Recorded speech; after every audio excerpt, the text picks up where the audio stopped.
सो देखो यहाँ तक हो गया था. I was going to put off my creditors and disappear one by night. यहाँ तक up to here I have already taught you guys. So I will start from here. I made my preparations to leave the town in a couple of days, and then the writer wanted to leave the town as he was burdened with a lot of dates जो कि उनको देना था अपने creditors को. उनको जो भी उनका जो लॉस हुआ था ट्रबल इंजन के वजह से, तो उसके लिए उनको सारा जो डेट्स देना था उनको वो नहीं चुका पा रहे थे. So it decided to leave the town. Couple of days मतलब 2 दिन के अंदर. Living the engine to its fate, और इस इंजन को अपनी किस्मत के ऊपर वो छोड़ देना चाहते थे. विल ऑल इट्स कमिटमेंट्स, और उसके साथ जितने भी कमिटमेंट्स थे, जिनको पैसा देना था, इन सब चीज़ों को वहीं पर छोड़कर वो भाग जाना चाहते थे. However nature came to my rescue in an unexpected manner. लेकिन वो बोलते हैं कि नेचर जो है वो अपने आप उनके रेस्क्यू में आया, उनके बचाव में आया. कैसे आया? You may have heard of earthquake of that year. तो राइटर बोलते हैं कि उस साल का अर्थक्वेक के बारे में आप लोग ज़रूर सुने होंगे, which destroyed whole towns in northern India. और नॉर्दर्न इंडिया में वो बहुत सारा टाउन्स को डिस्ट्रॉय कर चुका था. तो जिस साल, मतलब राइटर जिस साल के बारे में लिख रहे हैं, ये तो रियल स्टोरी है ना. तो राइटर जिस साल के बारे में लिख रहे हैं, साल तो नहीं दिया हुआ है, but he is talking about some earthquake which took place that year. So it destroyed a lot of things, that whole town in the northern India. So उस समय क्या हुआ, there was a reverberation of it in our town too. So reverberation का क्या मतलब हुआ, वहाँ भी उसका इफ़ेक्ट्स आया, बहुत सारा इफ़ेक्ट्स आया वहाँ पर भी. क्या क्या इफ़ेक्ट्स आया अब हम लोग आगे देखेंगे. We were thrown out of the beds that night and doors and windows rattled. इतना इफ़ेक्ट आया कि हम लोग अपने बिस्तर से ही गिर गए थे उस रात को जब आया था. और डोर्स और विंडोज़ एकदम आपस में रैटल्ड होता है, जो आपस में टकरा कर जो उनका जो नॉइज़ निकलता है आपस में, they dashed against one another and made a kind of sound which is called rattling. So the next morning I went over to take a last look to my engine before leaving the town. एक minute, इसको मैं थोड़ा ऐसे कर लेती हूँ, बड़ा हो जाएगा. So next morning I went over to take a last look at my engine before leaving the town. So next morning जब वो जाने के लिए तैयार हुए, तो he wanted to have a look at his engine as he was going to leave the town. So he just wanted to have a look at कि भाई सही बात है, अब उन छोड़ने जा रहे हैं, तो उनको लगा कि चलो एक बार अपने इंजन को देख के आएँ. तो I could hardly believe my eyes. वो अपनी आइज़ में शायद ही बिलीव कर पा रहे थे कि जो हुआ था. क्या हुआ था? The engine was not there, sorry, engine वहाँ पर था ही नहीं. तो वो एकदम अमेज्ड हो गए कि हुआ तो क्या हुआ, इंजन गया कहाँ गया. वो चिल्लाने लगे, हल्ला गुल्ला मचाने लगे. Search parties went round. अब वो लोगों को खोज में लगाया कि भाई कहाँ गया इंजन, पता करो जाके.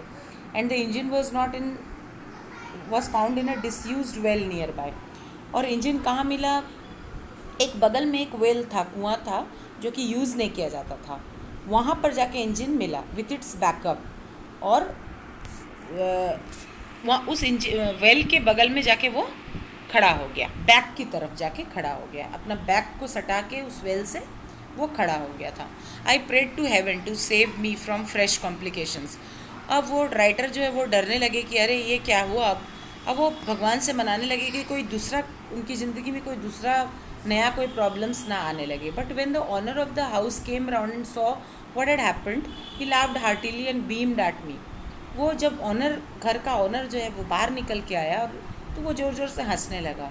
और बीम्ड एट मी मतलब वो मुस्कुराया उनकी तरफ देखकर. वो बोला you have done a service. अरे तुम डर क्यों रहे हो? उन्होंने कहा कि तुमने तो एक सर्विस दिया है मेरे को. It was the dirtiest water in that well and municipality was sending notice to close it week after week. बोल रहा है कि ये जो वेल है इसमें बहुत गंदा पानी है, और म्यूनिसिपलिटी उसको जो है उस ओनर ऑफ द हाउस को वो रोज़ ही नोटिस मिल रहा है कि वो इस वेल को बंद कर सके. So I was dreading the cost of closing but your engine fits it like a cork. तो वो डर रहे थे. वो बोलते हैं कि वो उसके लिए डर रहे थे कि उनको कितना कॉस्ट देना पड़ेगा. कितना कॉस्ट उनको देना पड़ेगा, इसको इस वेल को ढकने के लिए उनको कितना आखिर कॉस्ट देना पड़ेगा, वो इसके लिए बहुत डर रहे थे। ड्रेडिंग मतलब he was fearing, he was very much afraid of the cost he had to incur in order to fill that well, because there was dirty water inside that.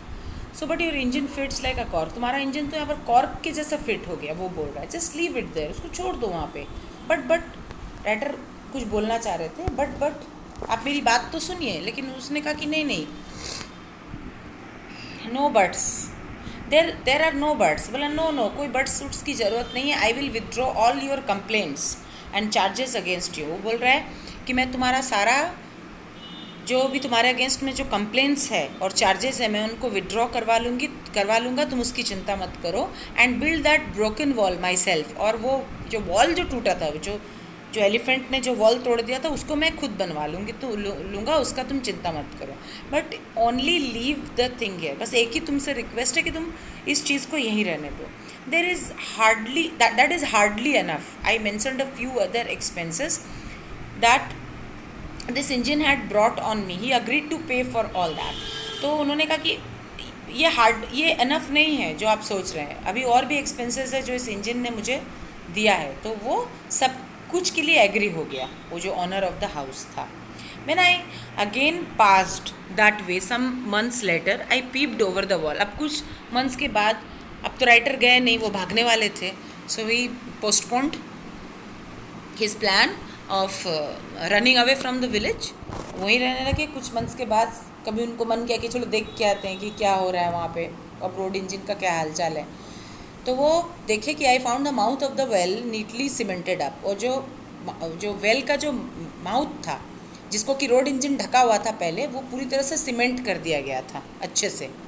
I हीव्ड a sigh of great relief. उसको cement कर दिया गया था और उनका engine कहीं बगल अगल में खड़ा हुआ होगा, उसके बारे में तो कुछ लिखा नहीं है। तो आई हीव्ड अ साई ऑफ ग्रेट रिलीफ, और उन्होंने बहुत ही चैन की सांस ली। सो आज ये जो है मैंने I have completed this trouble engine, this chapter trouble engine I have completed. So I hope you guys have enjoyed the explanation of this whole chapter. There are so many videos. I think this is the 5th or 6th part, I'm not sure, but yes, this is the last part of this lesson, this chapter, engine trouble. And if at all you have got any problem, any explanation problem or anything else, so you can comment me and you can ask me any question. And you can feel free to ask me any question related to this. So if you like my videos, please like and subscribe. Thank you.